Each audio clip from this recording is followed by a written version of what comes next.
हर किसी का एक ड्रीम होता है अपना घर खरीदने का। क्योंकि अपना घर खरीदने के बाद लोगों को एक लाइफ लॉन्ग फाइनेंशियल सिक्योरिटी मिलती है जो कि एक रेंटेड घर से कभी नहीं मिल पाती। लेकिन घर खरीदना एक काफ़ी कॉम्प्लिकेटेड और लेंदी प्रोसेस है।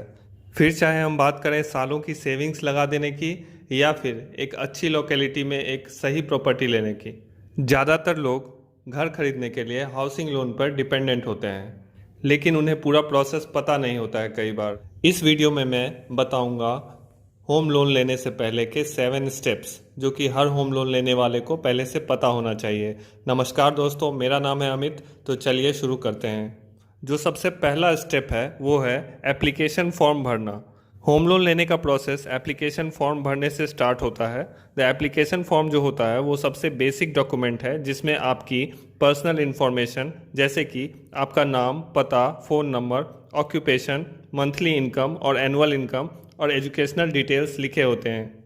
इस एप्लीकेशन फॉर्म में आपको उस प्रॉपर्टी के भी डिटेल्स लिखने होते हैं जो आप खरीदना चाहते हैं, जैसे कि प्रॉपर्टी का एस्टिमेटेड कॉस्ट और डाउन पेमेंट जो कि आप अफोर्ड कर सकते हैं।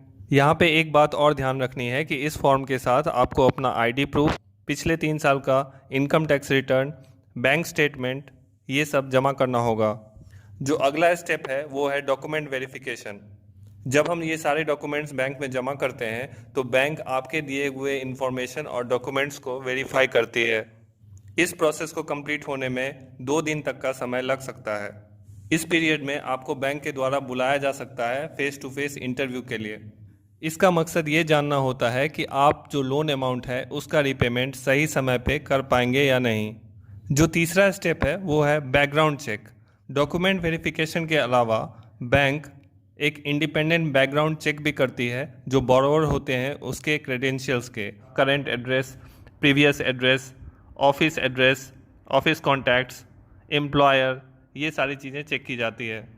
अगला जो चौथा स्टेप है वो है प्रोसेसिंग फ़ी पेमेंट। जब बैंक इस बात से कन्विंस हो जाती है कि आपकी रिपेमेंट कैपेसिटी है, आप उस लोन को एक स्टिपुलेटेड टाइम में रिपे कर सकते हैं, तो बैंक लोन के प्रोसेस को आगे बढ़ाती है।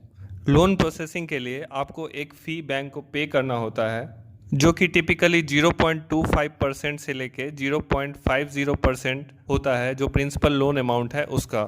यहाँ पे एक चीज़ आपको ध्यान रखना है कि प्रोसेसिंग फ़ी लेने का मतलब ये नहीं है कि आपका लोन अप्रूव हो ही जाएगा। हो सकता है आपका लोन अप्रूव ना हो, और ये जो प्रोसेसिंग फ़ी है ये नॉन रिफंडेबल होता है। हालांकि कई सारे बैंक्स ये प्रोसेसिंग फ़ी नहीं लेते हैं। अगला जो 5वां स्टेप है वो है लोन अप्रूवल प्रोसेस। ये बहुत ही इंपॉर्टेंट स्टेप है। इसमें बैंक ये डिसाइड करती है कि जो बोरोवर है उसे लोन देना है या नहीं देना है। आपका लोन रिजेक्ट ना हो इसलिए आपको ये ध्यान रखना है कि आपने जो भी डॉक्यूमेंट्स या जो भी इंफॉर्मेशन दिए हैं वो बिल्कुल सही और अप टू डेट होने चाहिए। यहाँ पे ये भी पता चल जाता है कि अगर लोन सैंक्शन हुआ है तो लोन अमाउंट कितना सैंक्शन हुआ है बोरोवर को। अगला जो छठा स्टेप है वो है processing the property documents.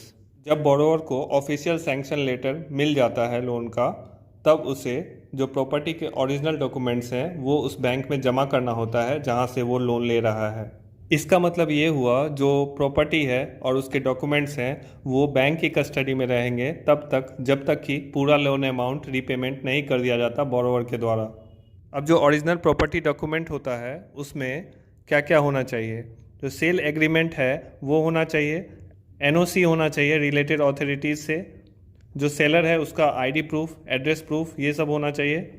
Bank ये सारे डॉक्यूमेंट को पहले वेरीफाई करती है और तब लोन अप्रूव करती है।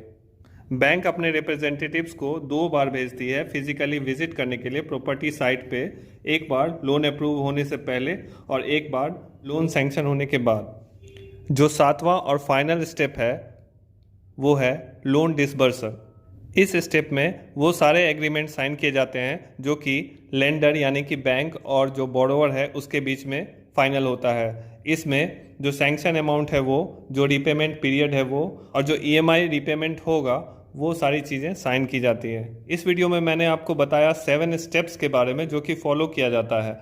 अगले वीडियोज़ में मैं डिस्कस करूँगा डिटेल में कौन कौन से डॉक्यूमेंट्स लगते हैं, क्या एलिजिबिलिटी क्राइटेरिया होती है, ये सारी चीज़ें बताऊँगा। इसके लिए मेरे चैनल को सब्सक्राइब कर लीजिए ताकि आपको वीडियो की इन्फॉर्मेशन तुरंत मिल जाए, और इस वीडियो को लाइक और शेयर ज़रूर कीजिए। धन्यवाद पूरा वीडियो देखने के लिए।